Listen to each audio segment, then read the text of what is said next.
By the time this pattern breaks, it won't be the wind you're worried about anymore. It'll be the water. Because when a storm can't move, it doesn't stop raining. It just keeps raining on the same street, the same creek, the same basement, over and over.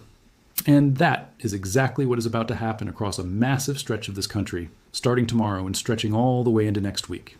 So let's get right into it, because if you live anywhere from the Dakotas down through Iowa and across the Great Lakes into the Northeast, this is going to be the story that runs your entire week. Here's the setup. There's a big upper-level storm system parked over Canada right now, anchored up near Hudson Bay, and it is driving a northwest flow across the entire northern tier of the country. Drier Canadian air to the north. Every single day, a fresh disturbance rotates around that Canadian system and rides along that front, and every time it does, it triggers a brand new corridor of storms. Those storms typically fire from the northern plains, roll across the Midwest, and slide into the Great Lakes, sometimes even reaching into the Northeast. So this isn't a one-day threat. This is a machine that is going to keep reloading storm after storm, day after day, over nearly the same ground. Think of this whole week like a conveyor belt. Every 24 hours or so, a new batch of energy rotates around that Canadian low, drops down into the same general stretch of the country, and gets thrown right back into storms. It's not one storm system moving through and clearing out behind. The way a typical summer pattern works. It's closer to a factory that keeps producing the same product day after day in roughly the same location, and the towns sitting underneath that conveyor belt don't get much of a break in between. Storms are going to fire along that cold front from Iowa and southeast Minnesota, across Wisconsin, and into the upper peninsula of Michigan. Right now, the Storm Prediction Center has this area under a marginal risk, which is a level 1 out of 5 on their scale. But do not let that low number fool you, because the ingredients sitting underneath that label are more loaded than the risk category suggests. We are talking about dew points in the upper 60s to 70 degrees. Sitting just ahead of that cold front, and that kind of moisture is going to pump instability up to around 2,000 units of storm energy, which is a serious amount of fuel for the atmosphere to work with. On top of that, temperatures are going to be cooling fast as you go up in height, and that steep temperature drop with altitude is exactly the kind of ingredient that turns ordinary storms into strong ones. So if you are in Des Moines, Madison, or Green Bay tomorrow afternoon, expect storms to bubble up right along that front and grow into a broken line of thunderstorms through the evening hours. And if you happen to have plans at the Wisconsin State Fair out in West Allis, just outside Milwaukee, listen closely, because those evening storms could roll directly through the fairgrounds tomorrow night. The main threats are winds over 60 miles per hour, and that is more than strong enough to snap tree limbs and knock out power to entire neighborhoods, along with isolated hail up to an inch in diameter across eastern Minnesota into western Wisconsin. Now, this forecast is not a guarantee everywhere in that corridor. Down at the southern end, especially across eastern Iowa, the wind shear and instability only briefly overlap before sunset, so the storm chances are less certain there. So pay attention tomorrow, get those storm alerts turned on, and stay prepared, not scared. Now let's talk about Saturday, because honestly, this is the round that worries me more than tomorrow.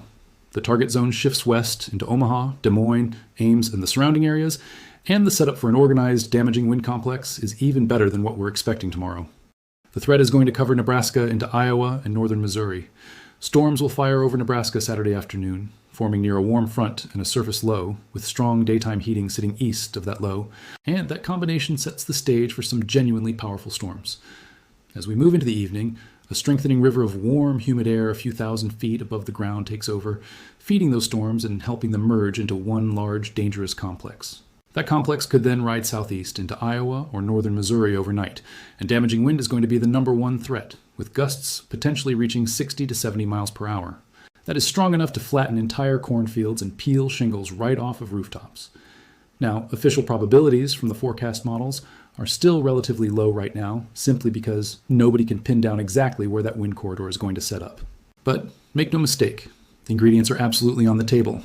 This will be the second straight day these ingredients are in play across the same general region. So if you're anywhere along Interstate 80 in Iowa Saturday evening, stay weather aware deep into the night. And that overnight timing is really the part I don't love about this setup, because wind events that hit while people are asleep tend to catch folks off guard, the same way overnight tornadoes do. People don't get the warning in time, they don't take shelter, and that is when these events turn dangerous fast. So if there is one thing to take away from Saturday, it's this. Have a way to get warnings while you sleep, because this system is not going to wait for daylight. Once these weekend rounds finally move through, the entire threat is going to flip, and this is where the story really changes shape. It shifts from wind to water, and this might actually be the highest stakes part of the entire forecast. The west to east front that has been driving all of these storms is finally going to slow down, and it's going to stall out directly over Teguise, the Great Lakes, and the Ohio Valley. A stalled front is what meteorologists call a rain machine, because instead of pushing through and moving on, it just sits there and storms keep firing along the same line over and over again. The heavy rain threat is climbing fast as a deep plume of moisture funnels in overhead. We are talking about the atmosphere holding somewhere between 1.5 to 2 inches of available water, and that is an exceptionally high amount, even for this time of year. The clearest signal in this whole forecast right now is Chicago Midway, where models are showing roughly 1.7 inches of rain by Tuesday, along with low visibility. That combination is going to lead to airport delays and street ponding across Chicago by the afternoon. Meanwhile, over in the Ohio Valley, when the system reaches them, expect scattered thunderstorms to drop Pittsburgh, Columbus, Cincinnati, and Dayton into rough travel conditions Tuesday and Wednesday, with muggy dew points sitting in the low to mid-70s the whole time. So if you happen to have tickets to Thursday night's NFL preseason games, whether that's the Steelers hosting or the Lions taking on the Bengals, both of those matchups could end up dodging scattered storms, so plan for the possibility of a rain delay if you're heading out to either stadium. I want to pause here for a second, because I think this is the piece people scroll past the fastest, and it's actually the most important one. Wind damage is scary, but it's usually localized. A downed tree, a knocked out power line, a flattened section of crop, that's bad, but it's contained to wherever that specific gust hit the ground. Flooding doesn't work that way. Flooding compounds. Every round of rain adds to what's already sitting in the soil, in the storm drains, in the creek beds, and it doesn't matter how strong any single storm is, because it's the accumulation that does the damage. That's the shift we're about to watch happen in real time this week, and it's why I keep saying this is a 7-day story instead of a 1-day story. Here's the mechanism you need to understand, because it explains everything about why this pattern is so dangerous. When a front parks over a region instead of moving through, storms don't spread out evenly across a wide area. Instead, they train, meaning one storm after another rolls over the exact same towns, the exact same neighborhoods, the exact same creeks. And that is precisely how flash flooding happens. It's not usually one massive storm that causes the worst flooding. It's a dozen smaller storms all following the same track, all dumping rain on ground that is already saturated from the storm before it. So we need to be keeping a close eye on creeks and streams across this entire region, because this heavy rain story stretches all the way toward the 13th through the 15th of the month, especially for the upper and middle Mississippi Valley, into the Ohio Valley, and even reaching into the Appalachian Mountains. When you add it all up, we are looking at somewhere between 4 and 7 days of storms hitting an identical stretch of the Midwest by the middle of next week. The ground is going to be completely soaked, and once soil is saturated like that, it doesn't take much additional rain at all to cause serious, real-world problems. So why does the same region keep getting hit over and over again? I want to break this down because the mechanism is actually pretty simple once you see it. That big upper-level storm system anchored near Hudson Bay is driving northwest flow across the northern part of the country, and that is something that happens almost every single summer. Underneath it, that west to east front is separating very moist, unstable air to the south from cooler, drier Canadian air to the north. Roughly every day, a new disturbance rotates around that Canadian system and triggers a fresh corridor of storms along the front. And those storms usually travel from the northern plains across the Midwest and into the Great Lakes, sometimes stretching into the Northeast as well. Meteorologists understand this pattern well. The real challenge is predictability. Storms that fire one morning leave behind outflow, which is essentially a pool of cooler air pushed out ahead of the storm, and that outflow reshapes the front for the next day's round.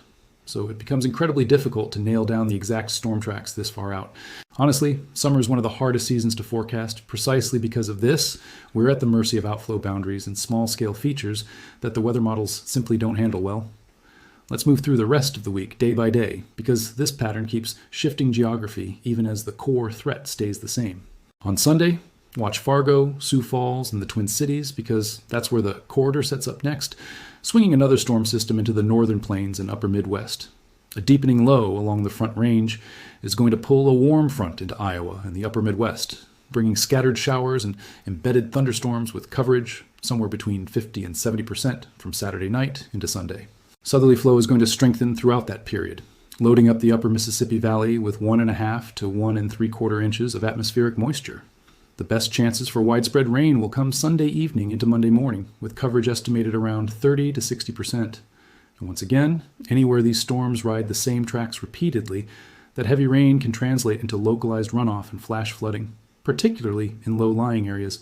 So if you happen to have plans to attend the Sturgis Motorcycle Rally in South Dakota this week, Those northern plains storms could absolutely catch you out on the road, so keep an eye on radar before you head out for any long ride.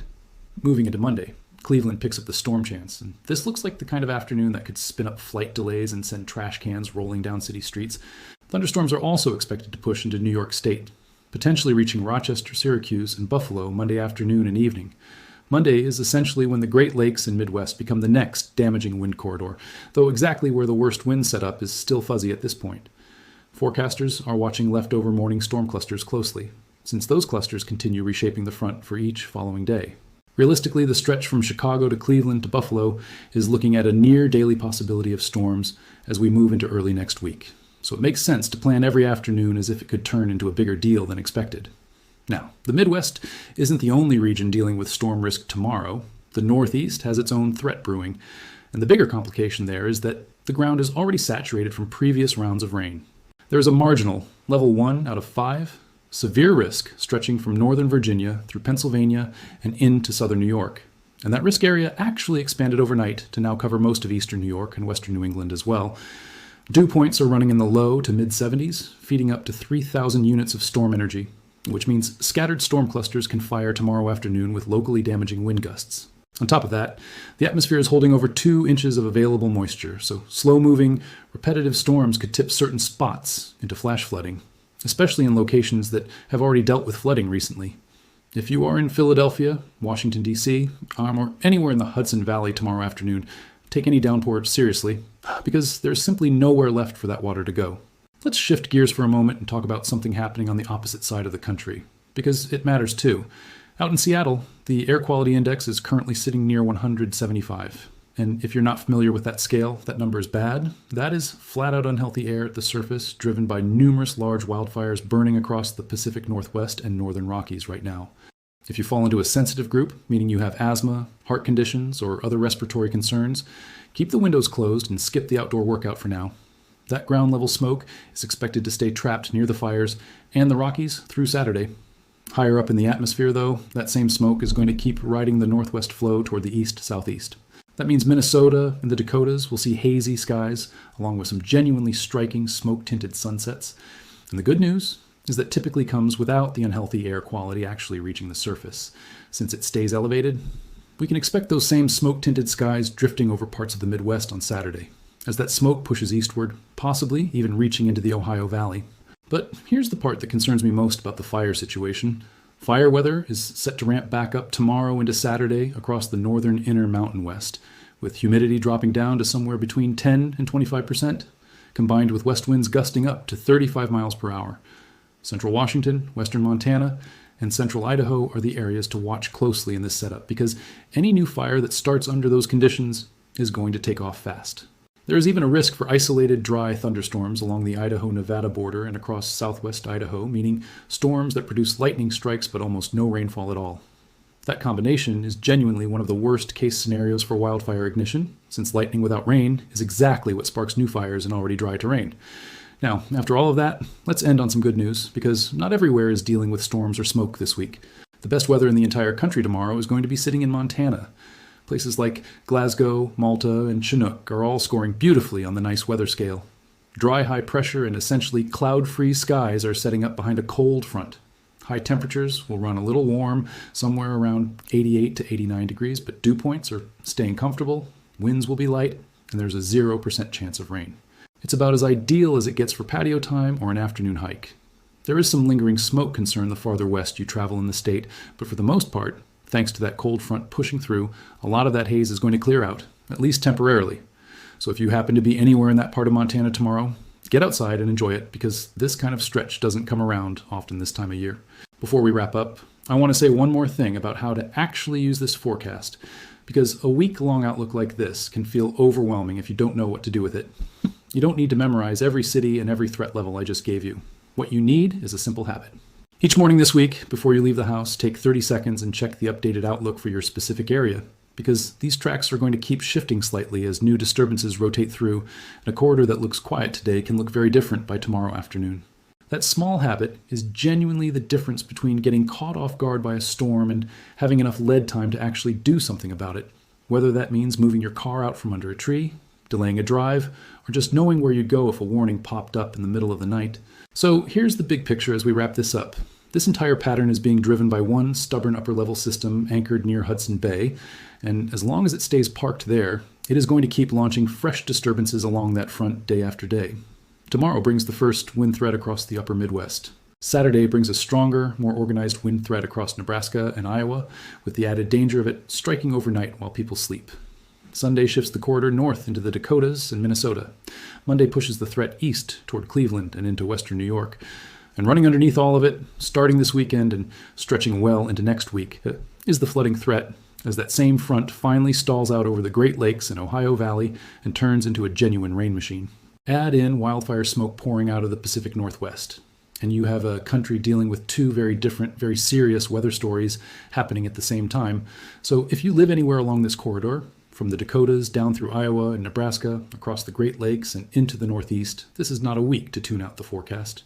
Keep your phone's weather alerts turned on, know where you would go if a warning came in the middle of the night, and pay close attention to any nearby creeks or low-lying roads as this week goes on. Because once that front stalls, the water is not going to have anywhere else to go.